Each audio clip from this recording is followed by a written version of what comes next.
Hello everyone, नमस्कार। हमारे YouTube channel में आपका हार्दिक स्वागत है। दोस्तों, हरतालिका तीज का व्रत भाद्रपद माह के शुक्ल पक्ष की तृतीय तिथि को रखा जाता है। शास्त्रों के अनुसार भाद्र शुक्ल तृतीया को हस्त नक्षत्र में भगवान शिव और माता पार्वती की पूजा से विशेष फल प्राप्त होते हैं। यह व्रत कुंवारी कन्याओं और सौभाग्यवती महिलाओं द्वारा अखंड सौभाग्य और योग्य वर की प्राप्ति के लिए रखा जाता है। इस व्रत को निर्जल करने की परंपरा है। तो आज हम जानेंगे साल 2021 के हरतालिका तीज व्रत की तिथि, पूजा पारण का शुभ मुहूर्त विधि, सरगी कब खाएं, पानी कब पिएं और इस व्रत के कुछ खास नियम। तो वीडियो शुरू करने से पहले दोस्तों, आपसे एक खास बात, अगर आप इस चैनल पर नए आए हैं और पहली बार आए हैं तो इस चैनल को सब्सक्राइब कर दीजिए और बेल आइकन बटन प्रेस कर दीजिए ताकि आने वाली वीडियो देख सकेंगे आप सबसे पहले। और जिन्होंने ये चैनल सब्सक्राइब कर दिया है उनका दिल से आभार, बहुत बहुत धन्यवाद दोस्तों। इसी तरह इस चैनल को अपना प्यार देते रहिएगा और वीडियो को अंत तक ज़रूर देखिएगा ताकि कोई भी जानकारी छूट न जाए, क्योंकि दोस्तों आधी अधूरी जानकारी से पूरा लाभ नहीं मिलता है, इसलिए हमारे साथ अंत तक बने रहिएगा। तो आइए शुरू करते हैं। दोस्तों, हिंदू पंचांग के अनुसार हरतालिका तीज का व्रत भाद्रपद मास की शुक्ल पक्ष की तृतीय तिथि को रखा जाता है। इस बार यह व्रत 9 सितंबर गुरुवार को है। इस दिन भगवान शिव और माता पार्वती की विधि विधान के साथ पूजा की जाती है। महिलाएं अपने पति की लंबी आयु और सुख समृद्धि के लिए ये व्रत रखती हैं। वहीं कुंवारी कन्याएं मनचाहा वर पाने के लिए ये व्रत रखती हैं। अगर आप हरतालिका तीज का व्रत पहली बार रख रही हैं तो इसके कुछ नियमों का पालन करना जरूरी है। इस व्रत में की गई गलतियों की सजा अगले जन्म में भोगने को मिलती है, इसलिए इस वीडियो को आप ध्यान से सुनिएगा और इन नियमों को जरूर फॉलो कीजिएगा। दोस्तों, अगर आप हरतालिका तीज के दिन पहली बार आप व्रत रख रही हैं तो हरतालिका तीज के दिन आप ये काम न करें। हरतालिका तीज का व्रत रखते समय बेहद सावधानी की ज़रूरत होती है। भविष्य पुराण में इन सभी नियमों के बारे में बताया गया है। तो अगर आप पहली बार व्रत रख रही हैं, हरतालिका तीज का व्रत पहली बार रख रही हैं, तो आप इन नियमों पर एक नज़र जरूर डालें। इन नियमों को जरूर ध्यान से सुनिएगा। नंबर 1, हरतालिका तीज का व्रत रखने वाली प्रत्येक महिला को इस बात का ध्यान रखना चाहिए कि वे रात को सोए नहीं। इस व्रत में रात भर जागरण किया जाता है और भगवान शिव और माता पार्वती की पूजा अर्चना की जाती है। माना जाता है कि अगर कोई व्रत के दिन सो जाता है तो वे अगले जन्म में अजगर के रूप में जन्म लेती है। नंबर 2, ऐसा माना जाता है कि हरतालिका तीज का व्रत निर्जला और निराहार किया जाता है, इसीलिए इस व्रत को कठिन माना गया है। अगर इस दिन कोई महिला फल खा लेती है तो उसे अगले जन्म में वानर का जन्म मिलता है। नंबर 3, ऐसा माना जाता है कि अगर आपने हरतालिका व्रत एक बार शुरू कर दिया है तो आप इसे छोड़ नहीं सकते। हरतालिका तीज का व्रत आपको हर साल रखना पड़ेगा और पूरे विधि विधान से पूजा इसकी करनी चाहिए। नंबर 4, इस व्रत के दौरान अगर जल ग्रहण कर लिया जाए तो अगले जन्म में मछली का जन्म मिलता है। नंबर 5, व्रत करने वाली महिलाएं इस दिन खुद को क्रोध से दूर रखें, क्योंकि ऐसा कहा गया है कि हरतालिका तीज के व्रत में महिलाओं को खुद पर संयम रखना चाहिए, क्रोध बिल्कुल नहीं करना चाहिए। नंबर 6, हरतालिका तीज का व्रत रखने वाली महिलाओं को ध्यान रखना चाहिए कि वे बड़े बुजुर्गों का खास ख्याल रखें, उनका आदर सम्मान करें। इतना ही नहीं, अपनों से बड़ों या छोटों के साथ अपशब्द का इस्तेमाल बिल्कुल ना करें। नंबर 7, व्रत के दिन पति से झगड़ा नहीं करना चाहिए। हो सके तो विवादों की बातों को ज़्यादा तूल न दें। और बातों को इग्नोर करें। बाद में मिल बैठकर प्यार से बातों को सुलझा लीजिएगा। आइए अब जानते हैं हरतालिका तीज व्रत की तिथि और शुभ मुहूर्त क्या है। साल 2021 में हरतालिका तीज का व्रत 9 सितंबर गुरुवार को रखा जाएगा।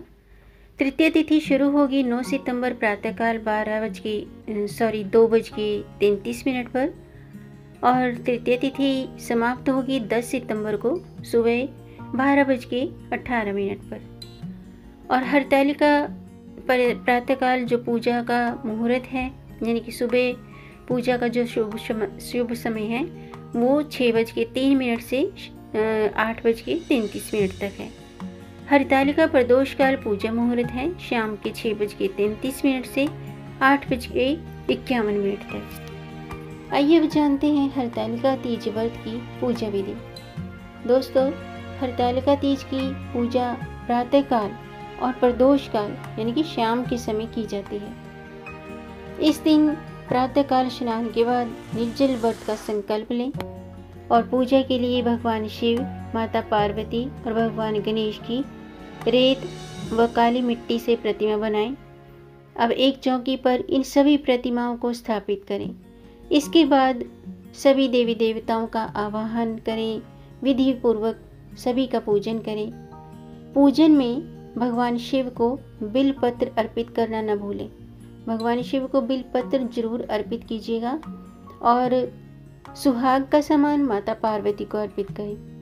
हरतालिका तीज व्रत कथा जरूर पढ़ें या सुनें। अगर आप व्रत कथा नहीं पढ़ते हैं तो आपका व्रत अधूरा रह जाता है, इसलिए हरतालिका तीज की व्रत कथा भी जरूर पढ़ें या सुनें। अंत में सभी की पूजा कर आरती करें और पूजा संपन्न करें। फिर अगले दिन व्रत का पारण करें, ब्राह्मण को दान दक्षिणा देकर व्रत संपन्न करें। अब जानते हैं कि सरगी कब खाएं। हरतालिका तीज में सरगी भी करनी चाहिए, लेकिन सरगी में क्या खाना है, कब खाना है, ये जानते हैं। दोस्तों, सरगी की जहाँ तक बात है तो इस व्रत में बहुत सी जगहों पर करवा चौथ की तरह सूर्योदय से पहले उठकर सरगी खाई जाती है। हरतालिका तीज व्रत के दिन अगर आप भी सरगी खाते हैं तो इस दिन ब्रह्म मुहूर्त में उठकर यानी कि 5 बजे से पहले आपको सरगी ग्रहण कर लेनी चाहिए। सरगी खाने की समय अवधि सूर्योदय से पहले ब्रह्म मुहूर्त में मानी गई है, यानी कि आपको ब्रह्म मुहूर्त में सरगी कर लेनी है। आइए अब जानते हैं कि पानी कब पीना है, क्योंकि व्रत में पानी नहीं पीना होता है, तो कब पीना चाहिए पानी ये मैं आपको इस वीडियो में अभी आपको बताऊंगी, तो ध्यान से सुनिएगा। क्योंकि दोस्तों ये व्रत बहुत कठिन होता है और इसमें पानी नहीं पीना होता है, निर्जल व्रत किया जाता है। हरतालिका तीज का व्रत निर्जल रहकर पूर्ण किया जाता है। लेकिन अगर आप किसी भी वजह से, किसी कारणवश हरतालिका तीज के व्रत में निर्जल यानी कि बिना पानी के नहीं रह सकते हैं, तो जिस दिन व्रत होता है यानी कि जैसे कि 9 सितंबर की रात को 12 बजे के बाद जल ग्रहण कर सकते हैं, इसमें कोई संशय नहीं है। आइए अब जानते हैं कि व्रत का पारण कब करना चाहिए। दोस्तों, किसी भी व्रत का पारण करना बहुत जरूरी होता है, इससे व्रत का पूर्ण फल प्राप्त होता है।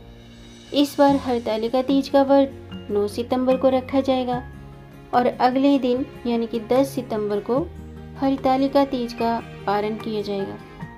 10 सितंबर को सूर्योदय से पहले उठकर स्नान आदि के बाद विधि पूर्वक भगवान गणेश और शिव गौरी का पूजन करें और फिर ब्राह्मण को दान दक्षिणा देने के बाद व्रत का पारण करें। आइए अब जानते हैं हरतालिका तीज व्रत के कुछ और भी नियम हैं। तो जैसे कि शास्त्रों के अनुसार हरतालिका तीज का व्रत निर्जल रहकर करना चाहिए, क्योंकि माना जाता है दोस्तों हरतालिका तीज का व्रत एक बार शुरू करने के बाद बीच में छोड़ना नहीं चाहिए। कम से कम 13 साल तक तो जरूर ही करना है। 13 साल तक ये व्रत करने के बाद आप ये व्रत का उद्यापन कर सकते हैं, लेकिन 13 साल से पहले आपको ये व्रत नहीं छोड़ना है। अगर आप किसी कारणवश व्रत छोड़ना चाहते हैं तो उद्यापन के बाद किसी को ये व्रत दे सकते हैं। शास्त्रों के अनुसार इस दिन महिलाओं को किसी पर भी क्रोध नहीं करना चाहिए और इस दिन किसी की बुराई ना करें, बड़े बुजुर्गों का अपमान ना करें। हरतालिका तीज के दिन आप 16 श्रृंगार जरूर करें। श्रृंगार किए बगैर आपका ये जो व्रत है वो पूर्ण नहीं होता है, तो श्रृंगार जरूर करें। इस व्रत में श्रृंगार का खास महत्व माना गया है, तो मेहंदी लगाएं और 16 श्रृंगार की आप ज़रूर तैयारी करें। तो दोस्तों, हरतालिका तीज की आपको हार्दिक शुभकामनाएं। और अगर आपको ये जानकारी अच्छी लगी हो तो आप इसे लाइक ज़रूर कीजिएगा। आपके लाइक से हमारा मोटिवेशन अप होता है। इसलिए दोस्तों, आप इस वीडियो को, इस जानकारी को लाइक करें, ज़्यादा से ज़्यादा अपनी फैमिली में, अपने फ्रेंड्स में शेयर भी करें ताकि औरों को भी इससे लाभ प्राप्त हो। और अगर आपका कोई प्रश्न है या कोई सुझाव है तो कमेंट बॉक्स में ज़रूर लिखिएगा। मेरे चैनल को सब्सक्राइब ज़रूर कीजिएगा, क्योंकि इस चैनल पर मैं आपको हिंदू धर्म से जुड़ी हर तीज त्यौहार की, एकादशी, पूर्णमासी, हर त्यौहार की संपूर्ण जानकारी बताती हूँ और कुछ खास उपाय भी बताती हूँ। और वास्तुशास्त्र से जुड़ी हुई जानकारी भी आपको यहाँ पर दी जाती है। तो दोस्तों, आप इस चैनल पर एक बार विजिट ज़रूर कीजिए और आप मेरे चैनल को सब्सक्राइब भी ज़रूर कर लीजिए ताकि आने वाली वीडियो देख सकेंगे आप सबसे पहले। और वीडियो को अंत तक देखने के लिए दोस्तों आपका बहुत बहुत धन्यवाद। मिलेंगे नई जानकारी के साथ, तब तक आप खुश रहें, स्वस्थ रहें, अपना ख्याल रखें और अपनों का भी ख्याल रखिएगा। अगली वीडियो में मैं आपको हरतालिका तीज व्रत की कथा इस वीडियो में बताऊंगी। तब तक आप अपना ख्याल रखें और अपनों का भी ख्याल रखिएगा। जय श्री हरि, हर हर महादेव।